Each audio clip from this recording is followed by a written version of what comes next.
Hey, and welcome back.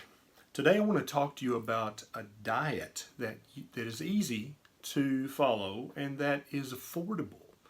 So many times I see patients in the office and they say, Doc, I would love to do that paleo diet or that ketogenic diet or this diet or the other diet, but it's so expensive and it's so time consuming. I can't afford all these organic vegetables and the sweat off of water buffalo scrotum. I can't afford that and it's too hard to find. I have to drive to another town to even pick up the ingredients for these recipes.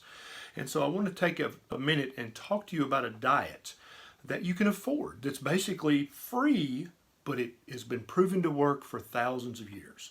Now, first, I want you to take 1 second and hit the subscribe button and click the little bell so you'll get notifications when I have a bright idea. It won't kill you to do that. Come on, give it a click. And then we'll talk about this diet. So can you guess what diet is essentially free to do? You can do it anywhere. You can do it in private. Your spouse doesn't even have to know that you're on a diet, okay? And the beauty of this is you're already doing it. You just didn't know you were doing it, okay? The diet I'm talking about is intermittent fasting. You may have heard about that. It's becoming a hot topic here lately.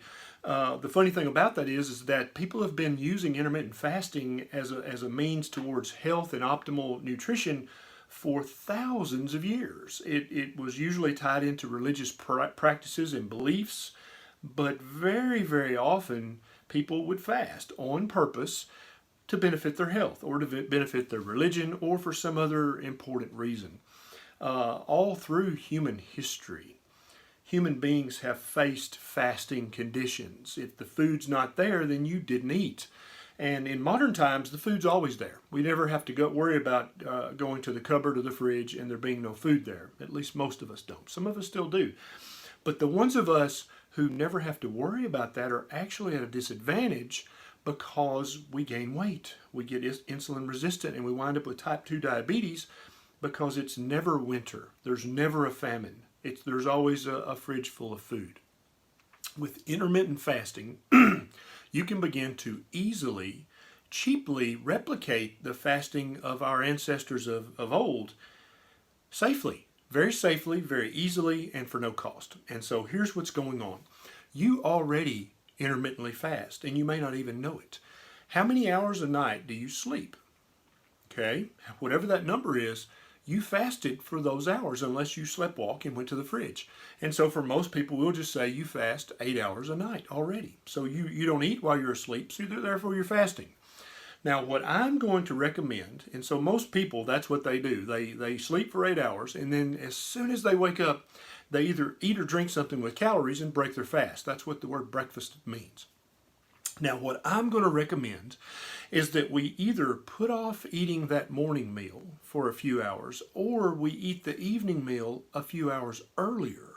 And so instead of fasting for 8 hours while you're asleep, you're going to go to 9 hours and fast for 9 hours out of the 24. And do that for a week or two and then fast for 10 hours. And then keep slowly increasing this up until most people start to lose meaningful weight easily when they've compressed their feeding window into somewhere between 8 and 10 hours of a 24-hour day, which means that you would be fasting for 14 to 16 hours a day. And I don't want you to start there because that might be a big shock to your system. I currently eat a keto paleo diet, and I fast for anywhere from 16 to 18 hours a day. So all my life I grew up being a breakfast eater. I felt like I was naked if I left the house without my eggs and toast and gravy and biscuit and pancakes and syrup. But then I turned into that fat doctor and I had to fix that. And so I started the keto paleo. That worked very well for me. And now as I'm getting a little older, I've had to step it up another notch, and intermittent fasting has done that for me. So this breakfast boy who grew up being a milk drinker and a breakfast eater, now I never ever eat breakfast except on special occasions. If family's in, we'll have bacon and eggs. But on the average day, all I have is bulletproof coffee, and I'm going to talk about in another video about fasting. Does that break your fast or not? Because some people will say if you have anything with calories, it breaks your fast. I don't personally think that's correct, and I'll tell you why in a future video. But I now never eat breakfast. I have my bulletproof coffee, or I'll sometimes have bone broth, or sometimes just ice water, and that's it. And I do that, and I don't eat usually until 1 or 2 p.m. Every day. And I'll start at 1 or 2 p.m. depending on my schedule at the office, how many patients I've had to see, and how far behind I am. And then I'll eat my lunch, then eat my evening meal and maybe a snack, and then I'm done about 7 or 8 p.m. And I don't eat any more until the next day at 1 or 2 p.m. And I didn't start doing this. I started just increasing my fasting window a little bit more by an hour, maybe every week or two. And I've slowly built up to the point where I am now. I don't miss breakfast. I'm not hungry because the fat in my bulletproof coffee keeps me satiated. If I do have a random hunger pain, I found that a pinch of pink Himalayan sea salt on my tongue and the hunger goes away immediately. That's also great for heartburn. If you have a flare-up of heartburn, a pinch of sea salt on your tongue makes mine go completely away when I rarely have it. But if I do have a hunger pain, that pinch of sea salt on my tongue fixes it. And so the fat and the salt keep me from ever being hungry. My weight has come down. Patients are commenting every day, it looks like you're getting thinner. But I'm not dieting. I'm not trying. I'm never hungry. And so in my feeding window, when I allow myself to eat, I eat like a horse. Okay? I eat like a pig. I eat so much food, but it's only within that feeding window. And we've talked about in the past, people have fasted forever. Another good example of why this works and how it works is to look back to the 1940s and 50s in America. There was almost as much junk food then as there is now. Albeit a lot more of it was homemade and a lot more of it was maybe organic or maybe more natural, but it was junk food nonetheless. It was grains and sugar. They had grains and sugar for every meal back then, but they had a very narrow feeding window, and you would get in trouble if you tried to eat at any other time of the day. So you've heard the expression, got caught with your hand in the cookie jar. That's where that expression came from, because in the 40s and 50s, you would eat breakfast at 7 or 8 a.m., you would eat lunch around noon, and then you would eat your evening meal at 5 or 6 p.m., and that's it, you were done. You didn't eat the rest of the time, and you did not snack the rest of the time or between meals.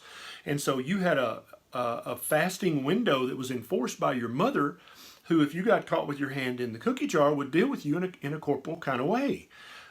Which means a spanking, by the way. And so you knew better than to do that. And so even though they ate lots of wheat and not as much sugar as the typical American eats today, but they ate dessert with almost every meal, no one was overweight, no one was obese, because they had a very big fasting window and a very narrow feeding window. That's intermittent fasting. So your grandmother did this. Your father was probably made to do it before he got grown. When he was a kid, he had to keep his hand out of the cookie jar. There was no snacking after dinner. You were done. Now, if you were a bad boy or girl back then, you got sent to bed with no supper, which made your fasting window even bigger. And I'm sure to the children who had to endure that, that seemed like torture, but actually it was great for their health. They just didn't know it. So I'm going to try to do a series of videos on intermittent fasting because it's such a powerful method to get the fat out of your pancreas, to get the fat out of your liver, to get the fat off your booty and your belly, but it's also free. It's also very simple to do. You can do it if you're broke and living in your car. You can intermittently fast, okay? If all you can afford right now is the junk food that you get with your EBT card or that you get from WIC or that you just happen to have, that's okay. Just eat it in a very narrow window of eating, your feeding window, and have a very large fasting window, and it won't affect you nearly as much. Intermittent fasting affects your weight loss by controlling your insulin spikes, okay? Anytime we eat, our insulin spikes up to try to catch the glucose, which is spiking up. If we eat any kind of sugar or starch or carb or even too much protein, our blood sugar starts to spike up. And our pancreas says, whoa, wait a minute, and it squirts out a bunch of insulin that grabs that glucose to try to pull it back down and put it in the muscles and put it where it needs to go. It stores some in the liver as glycogen, it stores some in the muscles, but when it runs out of place to put it, it turns it into fat and sticks it in your liver. That's not good at all. When it runs out of places in your liver to put it, it starts putting fat in your pancreas, which is terrible for your health and will lead directly to type 2 diabetes. So what intermittent fasting does is when you don't eat, your insulin level doesn't have to chase this glucose. And so your pancreas doesn't secrete nearly as much insulin. And so you don't have that signal to store fat. Now, when you don't have the signal to store fat, yet your body needs calories to function, that's right, you burn fat. The fat that's already in your pancreas, in your liver, or on your booty or belly, you start to burn that fat. That's how intermittent fasting works. And so when the current advice is to eat 6 meals a day with snacks in between. And so every time you eat that whole wheat snack, your blood sugar goes up, insulin goes up, fat is stored. Okay, if you're always feeding your body sugars, starches, and carbs, your body has no need to burn the fat. It's just going to store more fat. The only way you're going to burn fat that you already have stored is if your insulin level is low enough and stays low enough so that your body says, hey, we need to burn some of this fat for energy. And that's what it does. It's made to do that. It's been doing it that way for thousands of years. All you have to do is compress your feeding window and increase your fasting window.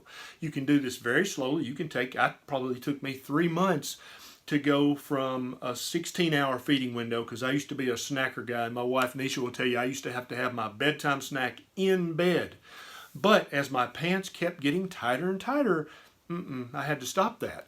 And I'm happy now that I gave it up, because I like the way my body works now and the way it looks now, and it's not worth having that bedtime snack. Okay, so intermittent fasting is very important. Do some Googling, do some research, read about this, and I'm going to make another video about what breaks your fast and what doesn't break your fast. Now, if you enjoyed this, please take a minute, hit the subscribe button, and share this on social media so that some of your friends and family who are overweight or who have type 2 diabetes can see this and start their journey back towards health. See you next time.